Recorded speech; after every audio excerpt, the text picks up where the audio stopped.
Have you been listening to this show for a while? Do you like this show? Do you want to see it continue? There's one way you can do that. You can actually visit our Patreon page and donate some money to make sure the show continues. That's the only way we fund the show, the only way we make it happen. Go to patreon.com/wehaveconcerns, find out bonus stuff you can get for supporting us, and make sure the show keeps on trucking.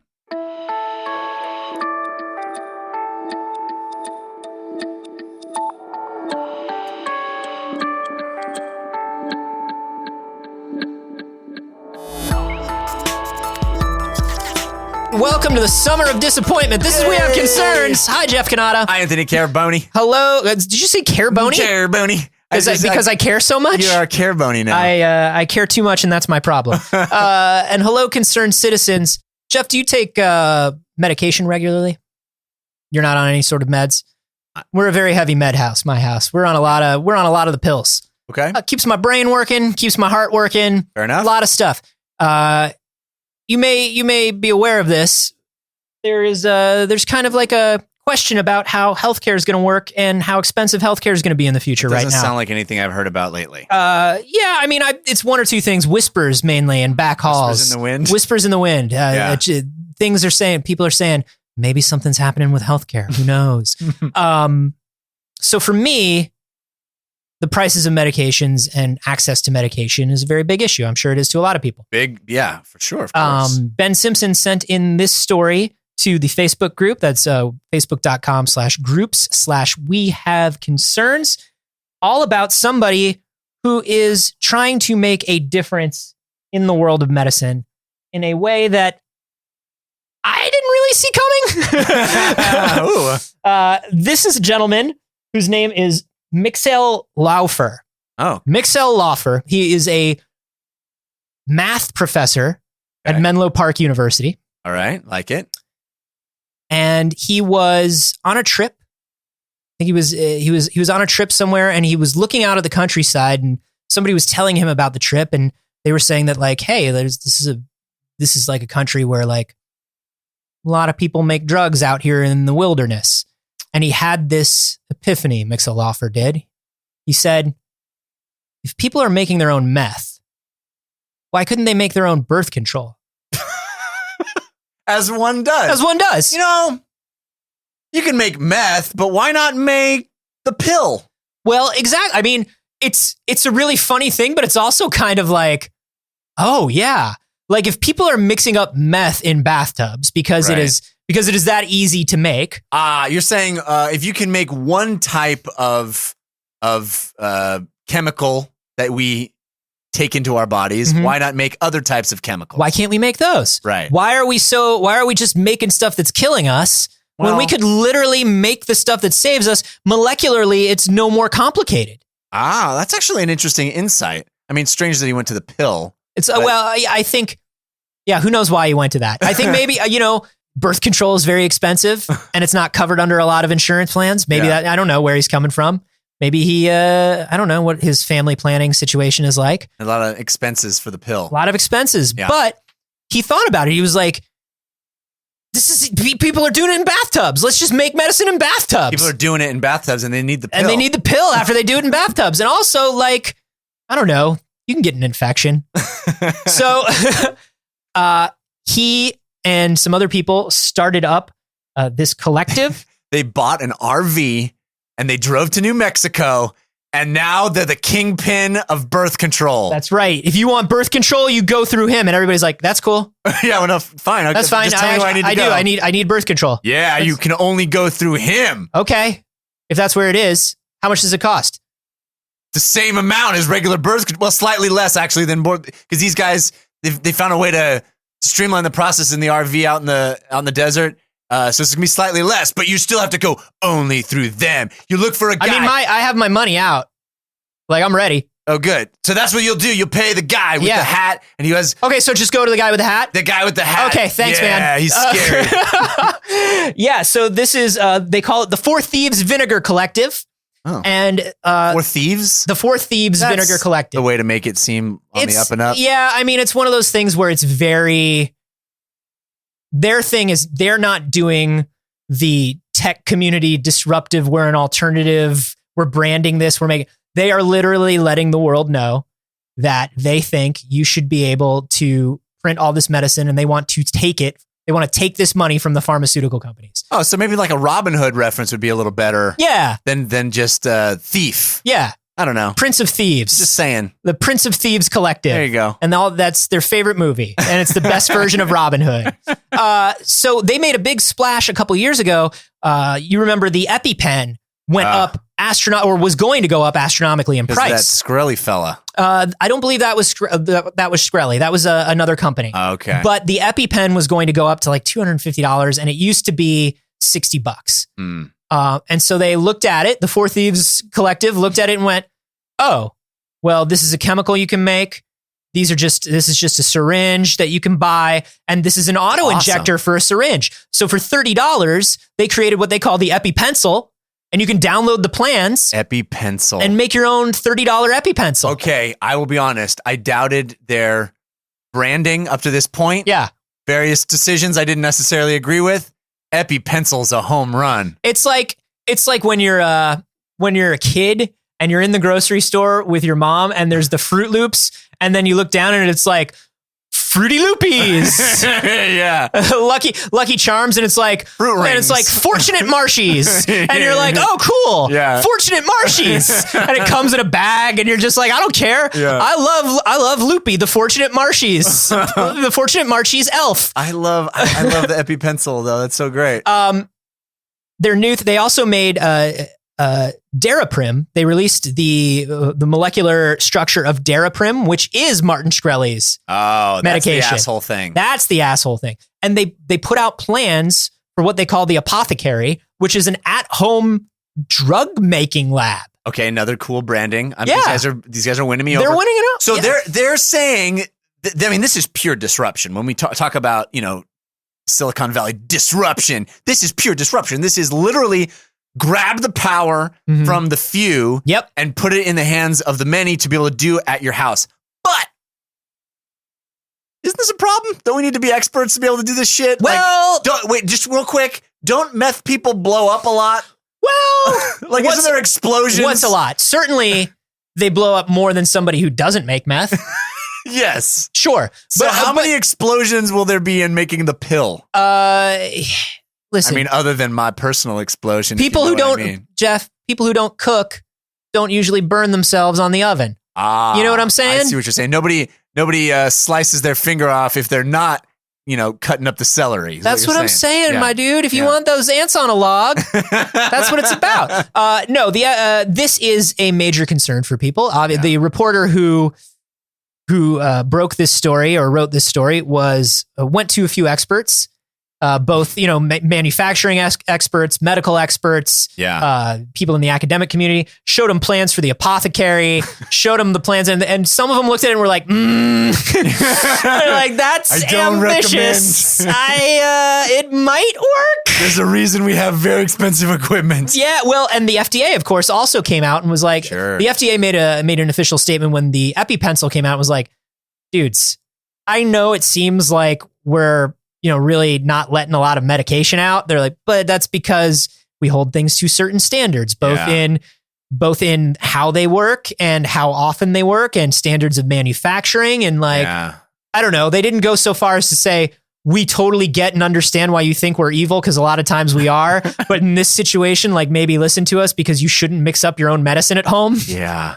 I like DIY. I'm a big fan of DIY. It's just DIY chemistry. I have some great Pinterest boards for antibiotics.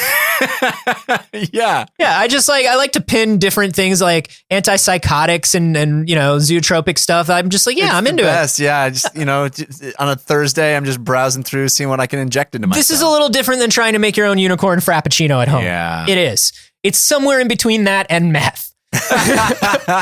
But it's a powerful idea. It is a very powerful idea. And I think it's a first step to a sort of utopian future that we all picture, right? Which is this 3D printing future, which now that we all have 3D printers, we've kind of looked at them. We don't all, but they are accessible. We could have 3D printers, but we've all looked at 3D printers and went, Well, when they're the not replicator from now. Star Trek, then that's when we'll have them. Exactly. When it's make a glass and the glass should look like this and it goes, cool, I get it.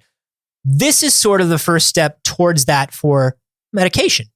Can I take a moment to step into the shoes of the uber capitalists among us and say, hey, shout out to all the Uber capitalists that are out there. Yeah, make it rain. That don't donate to our Patreon, but do listen because we make it available for free, and that's capitalism. That's free market working right there. Hey, those it's literally the free. Right, and smoking their cigars and running their pharmaceutical firms. They would argue, I bet, that this would take the profit margin out of drugs and therefore stop innovation, reduce the incentive to actually come up with new medicine. Sure. That's what everybody says. If we do single payer, if we lower the profit margin on health, we will not be the leader in the world on new medications, because why would all of the Pfizers of the world invest the millions it takes to come up with a new drug? Sure. And normally they're saying that while ignoring the fact that everybody that is an executive at those companies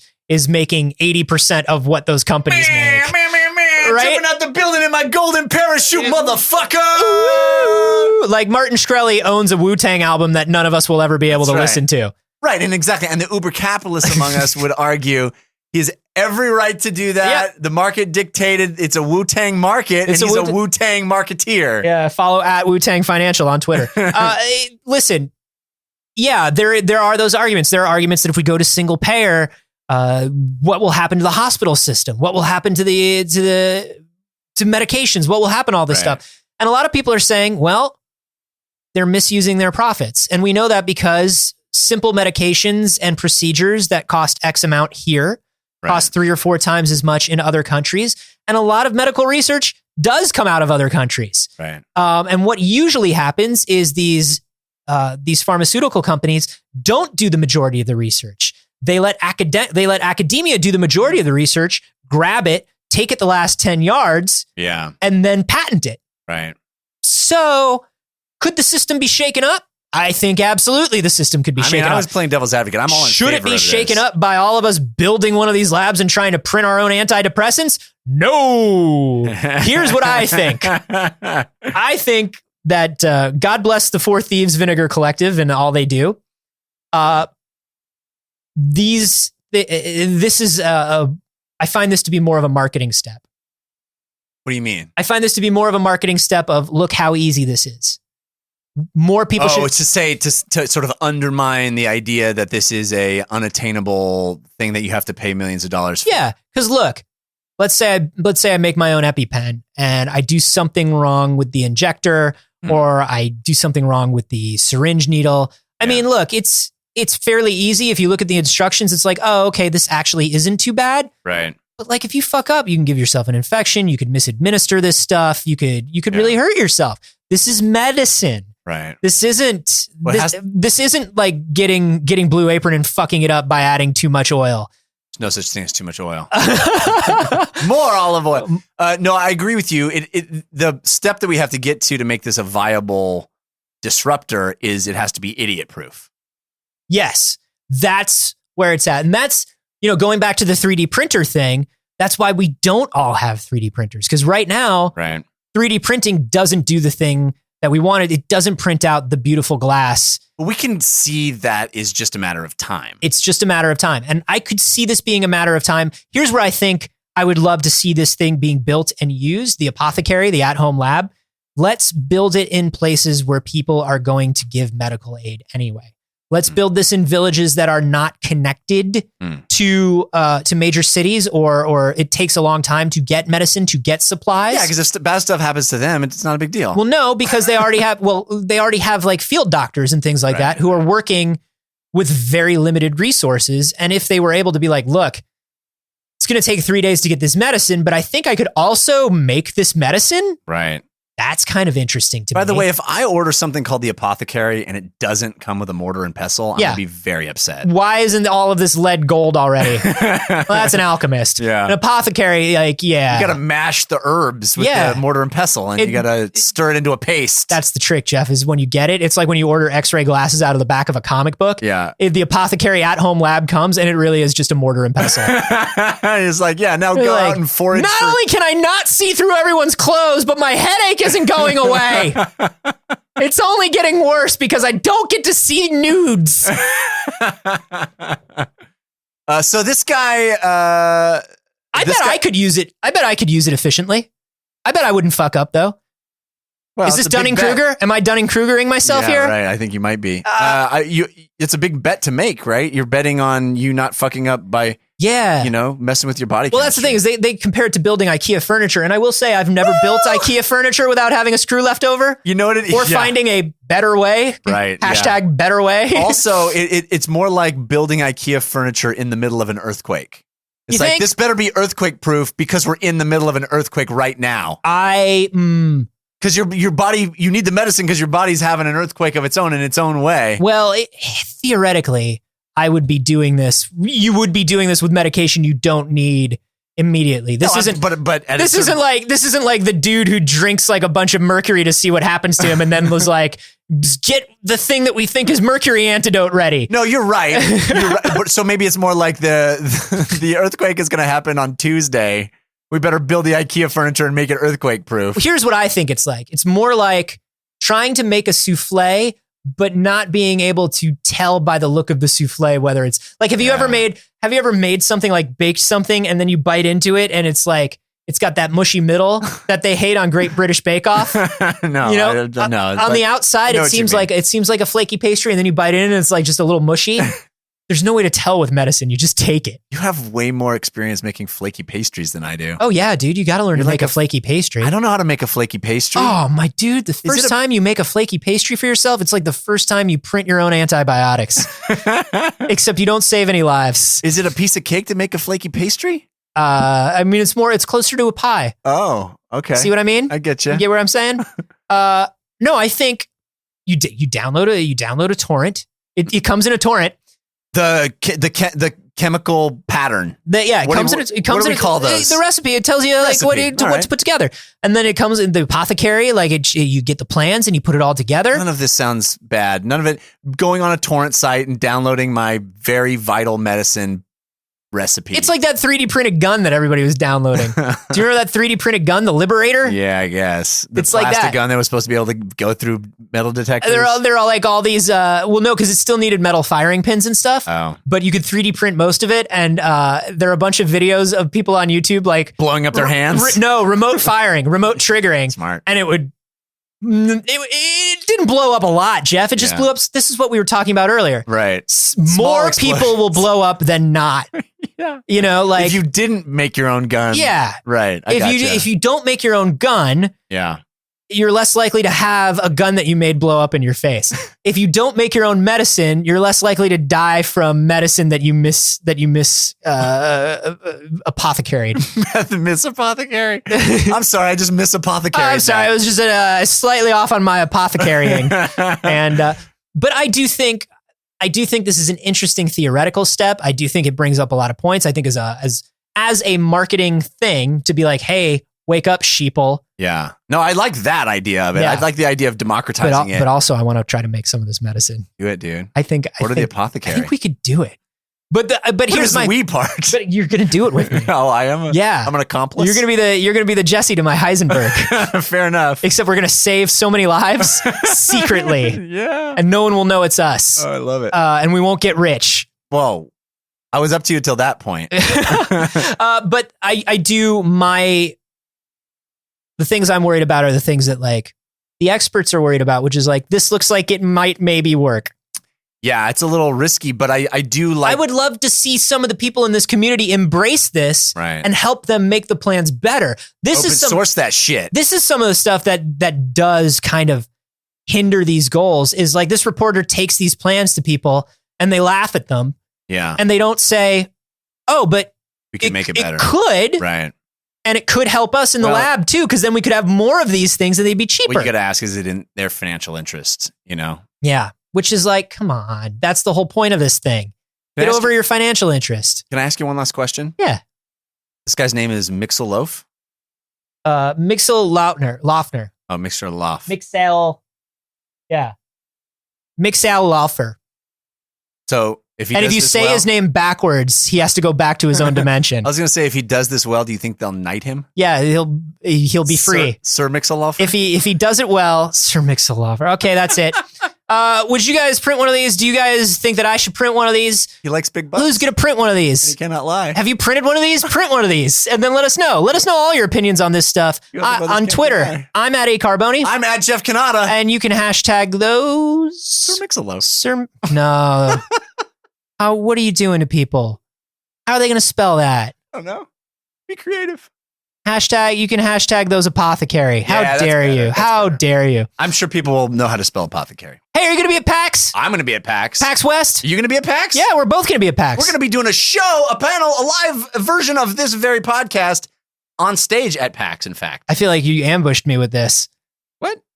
And now I'm just going to do it? Fine. Let's do it Sunday night then at 6 p.m. You said you were going to be there, so now you're in. That's fine. I just had other plans, but now we'll do this live Sunday at 6 p.m. If you're going to be at PAX, you should come see us. Yeah, please bring your friends also. Yeah, we have a very large room. Everybody come and see. You sound like we're never going to do it. We've filled the room like almost every time we've done a PAX. I know, it's fun to fill it. I want to make sure we fill it. We'll see you at PAX, I guess.